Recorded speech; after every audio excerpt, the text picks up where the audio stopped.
Ya, ya, Ibu Herlina, terima kasih. Bisa keluar dulu mungkin dari share screen-nya. Iya, biar bisa kelihatan semuanya ya. Iya, baik. Ya, puji Tuhan. Shalom, selamat pagi semuanya, Bapak Ibu yang dikasihi Tuhan Yesus Kristus. Di pagi hari ini kita sangat bersyukur kita diberikan kesehatan, kebaikan, kemurahan hati Tuhan. Dan terima kasih untuk Ibu Herlina yang sudah membawakan puji-pujian di pagi hari ini. Terima kasih atas pelayanannya. Ya,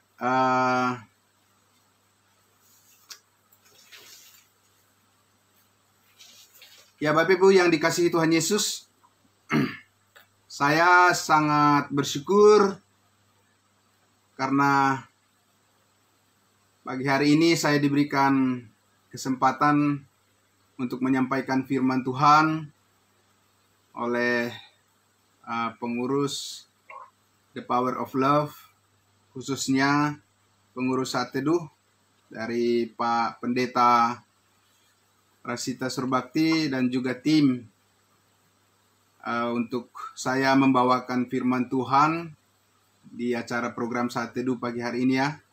Ini khususnya kesempatan untuk menyampaikan firman Tuhan dari kitab Galatia ya. Dan teman-teman yang lainnya juga seperti ya Pak Pendeta Surbakti sendiri, Pak Pendeta Joksen Pardosi, Pendeta Ellen Paliama sudah lebih dulu ya menyampaikan firman Tuhan berdasarkan yang diambil dari teks Alkitab dari surat Paulus kepada Jemaat Galatia ini pada minggu-minggu yang lalu ya. Nah, Bapak Ibu sekalian, saya lebih bersemangat lagi menyampaikan firman Tuhan di pagi hari ini karena kitab Galatia ini sesungguhnya adalah surat Paulus yang sangat unik ya dan luar biasa dalam memperlihatkan kebenaran Tuhan, khususnya dalam pembelaan Injil kasih karunia dan iman Kristen yang sejati yang disampaikan oleh Rasul Paulus melalui pernyataan kebenaran sebagai bentuk daripada pendewasaan kerohanian kita dalam Kristus Yesus. Nah, sehingga kita tentunya akan dibuatnya ketika kita mengerti surat Galatia ini, firman Tuhan ini, kita akan semakin mengerti tugas dan panggilan pokok kita.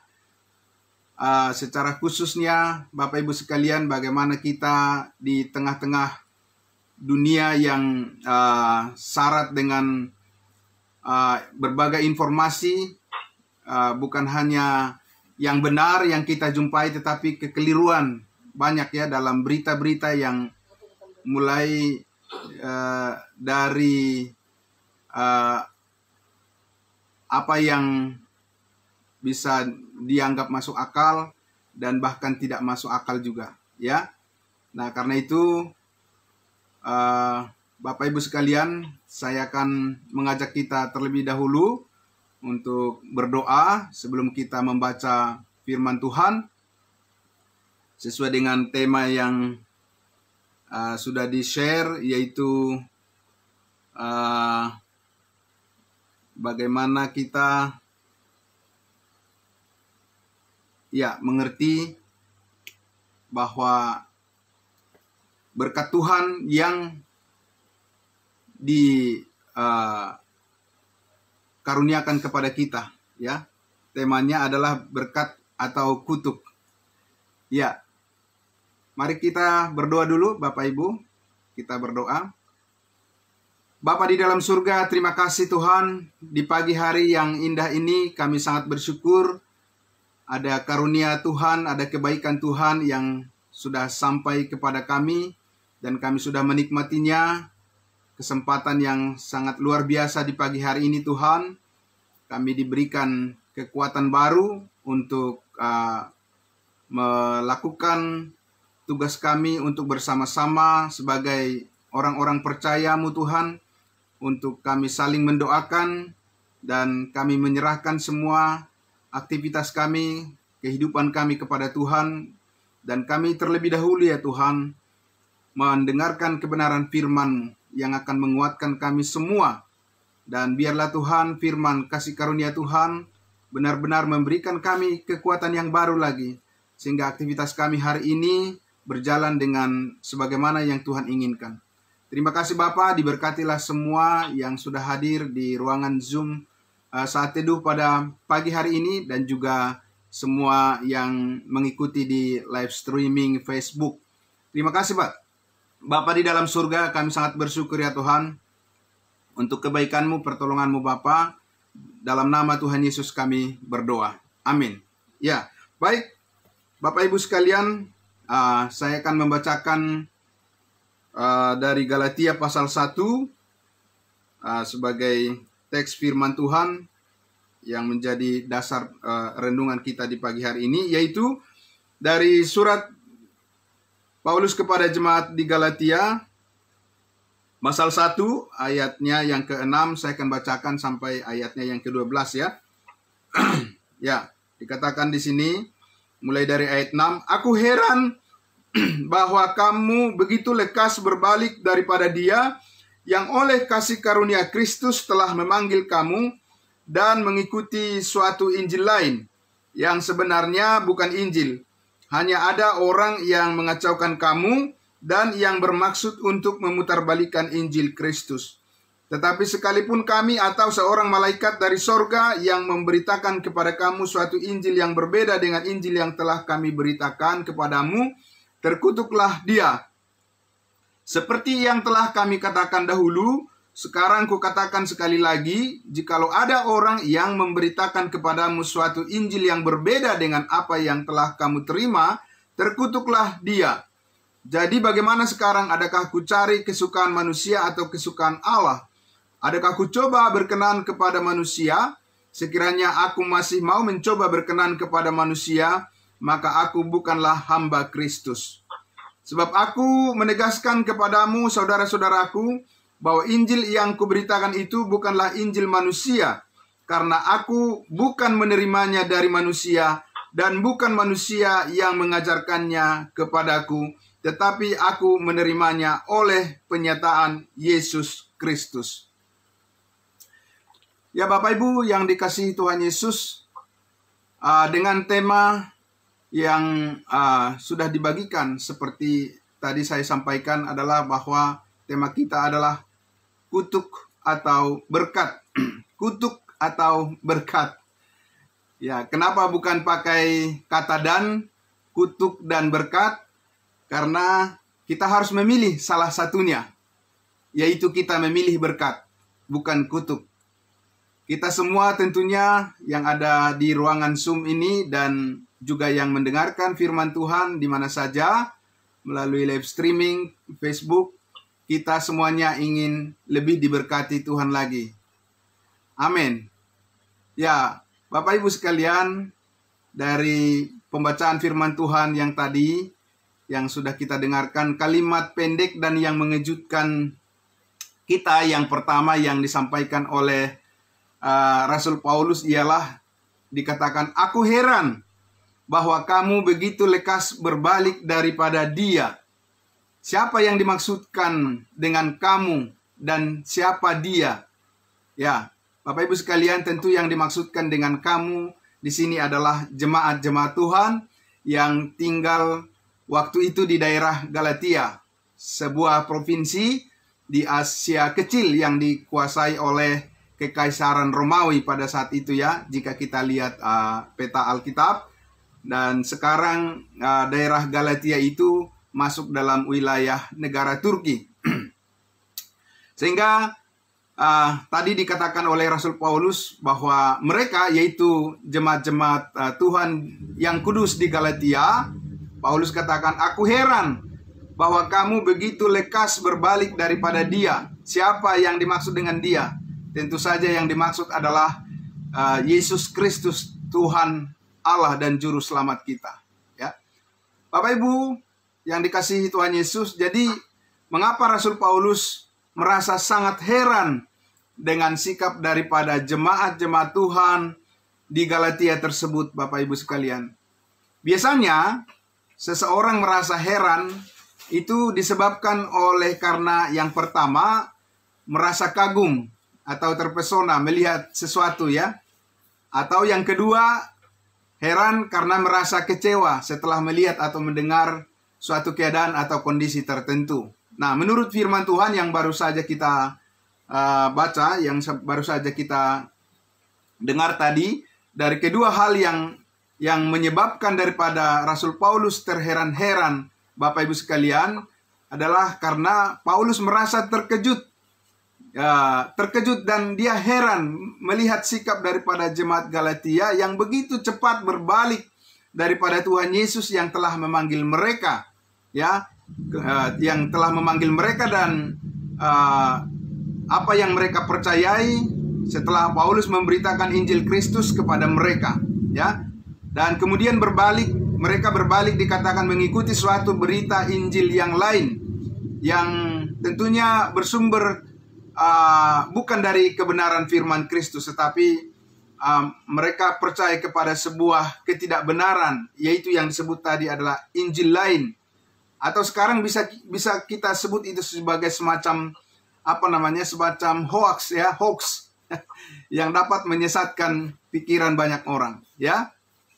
Nah, Bapak Ibu sekalian, bagaimana caranya kok bisa, ya, terjadi di jemaat-jemaat Tuhan di Galatia ini mereka berbalik atau berpaling daripada Injil Kristus kepada Injil lain atau kepada suatu berita yang tidak benar, sehingga sampai-sampai Paulus terlihat begitu sangat kecewa dengan sikap mereka itu, ya. Dan tentunya bukan Paulus pribadi saja yang kecewa di sini, ya, melihat sikap mereka, apa yang terjadi, tetapi terlebih lagi Roh Kuduslah yang sungguh yang paling dikecewakan daripada sikap mereka, sikap jemaat Galatia, sebab tentunya Paulus menuliskan firman Tuhan ini adalah atas dasar daripada bimbingan daripada Roh Kudus. Nah, jadi kejatuhan daripada jemaat-jemaat Galatia yang mengikuti kabar Injil lain yang sebagaimana dimaksudkan tadi, sehingga apa yang Injil lain itu dikategorikan atau bisa dikatakan seperti istilah zaman sekarang ini sebagai hoax, ya, atau kabar sesat, dapat membahayakan pertumbuhan iman jemaat daripada jemaat Tuhan, jemaat di Galatia, ya. Dan padahal kita lihat di sini, kalau kita lihat di perikop Alkitab kita ini dituliskan oleh penerjemah daripada Alkitab bahasa Indonesia, dikatakan di situ hanya satu Injil, ya, hanya satu Injil. Nah, lantas kenapa pula ada disebutkan di situ ada Injil lain? Ya, memangnya ada berapa Injil? Ada berapa kabar baik, ya? Karena Injil itu, Bapak Ibu sekalian, adalah kabar baik atau evangelion, gospel, ya. Nah, Bapak Ibu sekalian, disinilah pentingnya sebuah kepastian akan pemberitaan kabar baik atau Injil kasih karunia itu sendiri harus benar-benar dengan jelas dipahami, tentunya berdasarkan Alkitab, agar setiap orang yang mengaku percaya kepada Tuhan Yesus benar-benar merasakan sukacita yang abadi dari Roh Kudus dari Tuhan Yesus. Sebab jika tidak, maka orang-orang yang bahkan mungkin menyebut dirinya sebagai pengikut Yesus sekalipun, seperti jemaat Galatia ini, tidak akan luput dari pemahaman yang keliru, ya, kalau tidak memahami kebenaran Injil kasih karunia Allah itu sendiri. Bahkan bisa juga disebut mereka bisa menjadi pintu jalan penyesatan yang beredar luas di mana-mana. Kalau tidak dijaga, kalau tidak betul-betul memahami kebenaran daripada Injil Kristus, ya. Sebagaimana kita tahu saat ini adalah zaman teknologi informasi, Bapak Ibu sekalian, di mana tersebar dengan mudah saja berita-berita di media-media sosial, bisa dengan mudah ditemukan di YouTube, di Facebook, Instagram, dan lain sebagainya, dengan mudah sampai kepada setiap orang, sampai di tangan kita melalui smartphone yang kita pegang, ya. Sehingga jika kita generasi khususnya saat inilah, ya, tidak berhati-hati, maka kita bisa saja menerima berita-berita yang bisa menyeret kita kepada kehidupan yang Paulus katakan tadi, terkutuklah mereka, ya. Bukannya kehidupan yang diberkati oleh Tuhan, tetapi kehidupan yang mendatangkan kutuk, ya. Nah, Bapak Ibu sekalian. Nah, jadi kita lihat tadi di situ di ayatnya yang ke-7 dikatakan tadi, ada orang yang mengacaukan dan memutarbalikkan Injil Kristus. Nah, ini sangat menarik Bapak Ibu sekalian, bagaimana cara orang-orang tersebut mengacaukan atau memutarbalikkan Injil Kristus. Apakah Injil Kristus itu bisa dikacaukan? Apakah bisa diputarbalikkan? Apakah Injil Kristus itu bisa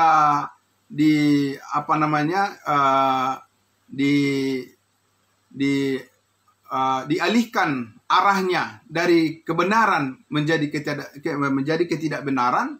Nah, ini penting bagi kita Bapak Ibu sekalian untuk menjawab bagaimana kita ketahui bahwa Injil atau kabar baik yang kita pegang atau kita percaya ini bukanlah hasil daripada Injil yang sudah diputarbalikkan atau yang dipalsukan oleh orang-orang, ya. Seperti yang dikatakan orang-orang yang sebelah, mereka mengatakan Alkitab itu tidak asli lagi, sudah dipalsukan dan lain sebagainya, ya. Sekalipun mereka tidak pernah dapat membuktikan yang mana Alkitab yang aslinya, ya, sehingga mereka itu bisa disebut hanya bicara saja atau omdo, ya. Nah, namun Bapak Ibu sekalian, perlu kita catat dengan baik bahwa orang-orang yang datang memberitakan yang dikatakan memberitakan Injil Kristus yang diputarbalikkan atau Injil lain yang dikatakan di kitab Galatia ini adalah sebenarnya mereka ini adalah orang-orang yang mengaku percaya kepada Tuhan Yesus, ya. Mereka adalah orang-orang yang mengaku percaya kepada Tuhan Yesus dan mereka adalah orang-orang yang mengaku mengenal Tuhan. Ya, bahkan mereka adalah orang-orang yang memelihara kesetiaan, bahkan mereka memelihara kerajinan, kepatuhan di dalam ibadah mereka, ya. Nah, sekarang saya mengajak kita dulu untuk melihat di dalam Kisah Para Rasul 15 untuk melihat siapa mereka-mereka ini. Di Kisah Para Rasul 15 ayatnya yang saya akan membacakan dari ayat 1. Beberapa orang datang dari Judea ke Antioquia dan mengajar kepada saudara-saudara di situ, "Jikalau kamu tidak disunat menurut adat istiadat yang diwariskan oleh Musa, kamu tidak dapat diselamatkan." Tetapi Paulus dan Barnabas dengan keras melawan dan membantah pendapat mereka itu. Akhirnya ditetapkan supaya Paulus dan Barnabas serta beberapa orang lain dari jemaat itu pergi kepada rasul-rasul dan penatua-penatua di Yerusalem untuk membicarakan soal itu.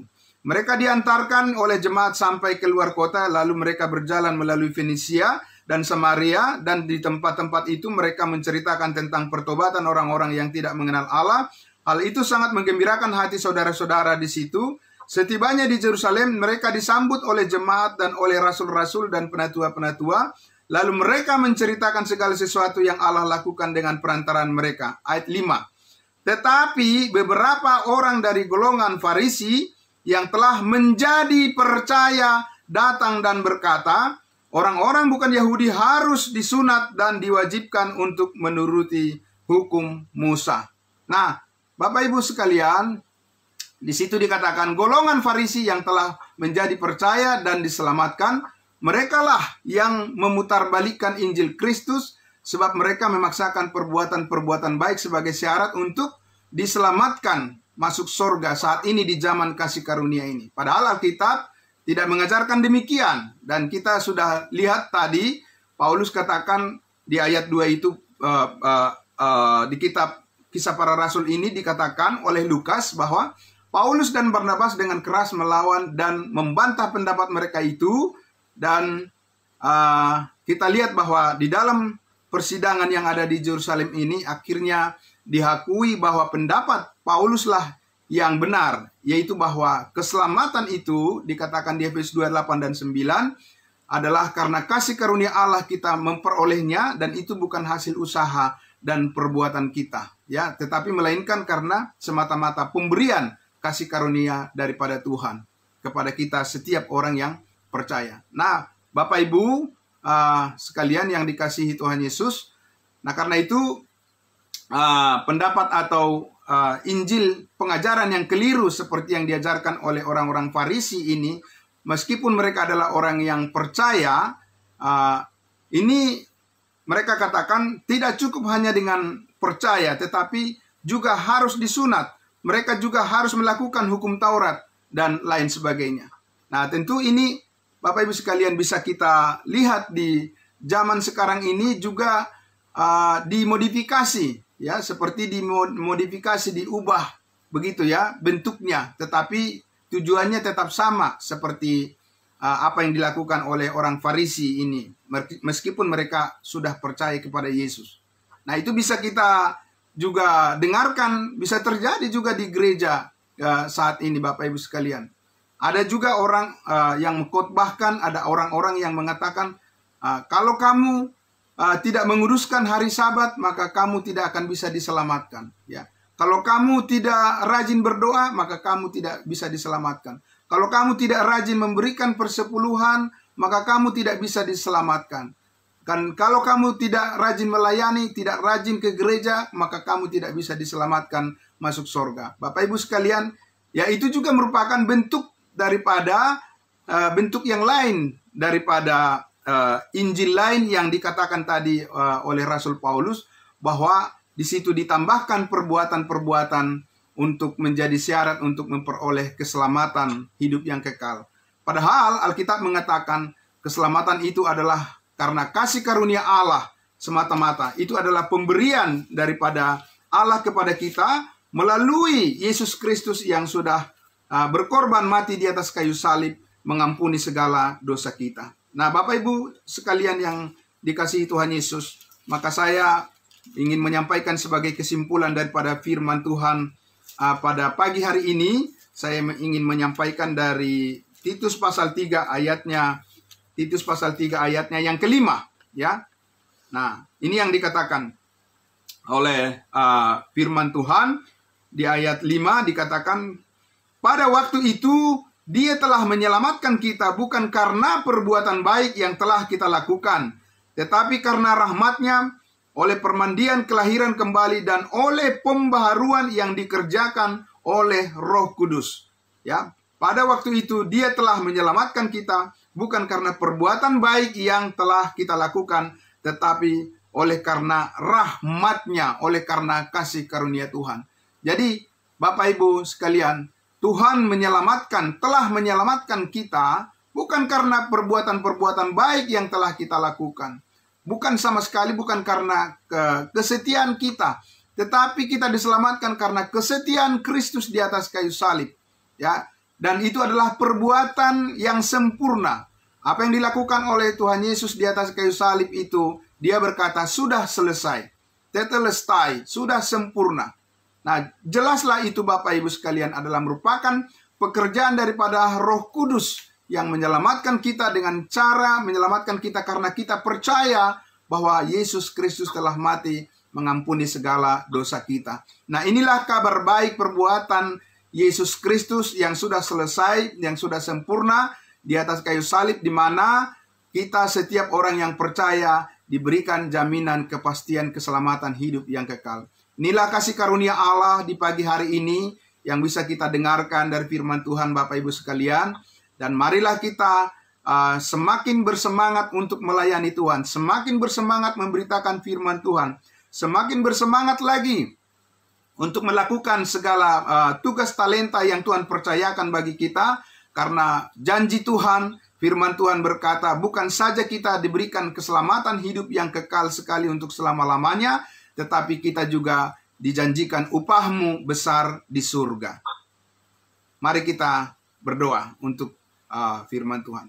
Bapa di dalam surga, terima kasih Tuhan, kesempatan yang sangat luar biasa di pagi hari ini.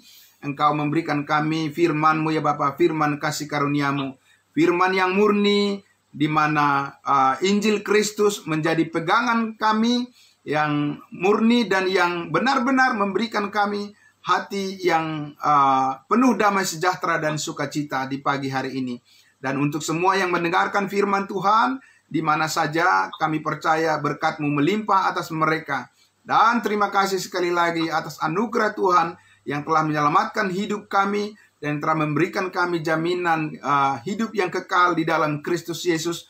Itu adalah harta yang paling berharga, yang paling mahal bagi kami dari semua apapun yang kami miliki di dunia ini. Kami percaya pagi hari ini semua kami sudah diberkati oleh Tuhan dengan kebenaran firman-Mu. Di dalam nama Tuhan Yesus kami berdoa dan bersyukur. Haleluya, haleluya. Amin. Amin. Tuhan Yesus memberkati. Saya kembalikan kepada Ibu Herlina Nababan. Tuhan Yesus memberkati. Amin. Ya. Terima kasih buat Pak Charles buat firman-Nya. Firman Tuhan yang sangat memberkati. Jadi bagi kita sekarang kita mau milih, mau hidup jadi berkat atau mau jadi kutuk Tuhan. Amin. Baik bagi kita Tuhan, Tuhan berikan bagi kita hikmat. Mari kita memilih yang terbaik buat kehidupan kita. Amin. Amin. Sampai di sini untuk firman Tuhan tadi dan juga untuk lagu pujian kita. Habis ini, maaf Ibu ya, habis ini kita ruang masuk ke apa itu? Doa. Kita mau dalam doa saat Ibu Herlina Nababan. Silakan Pak Surbakti bagi ruang doa.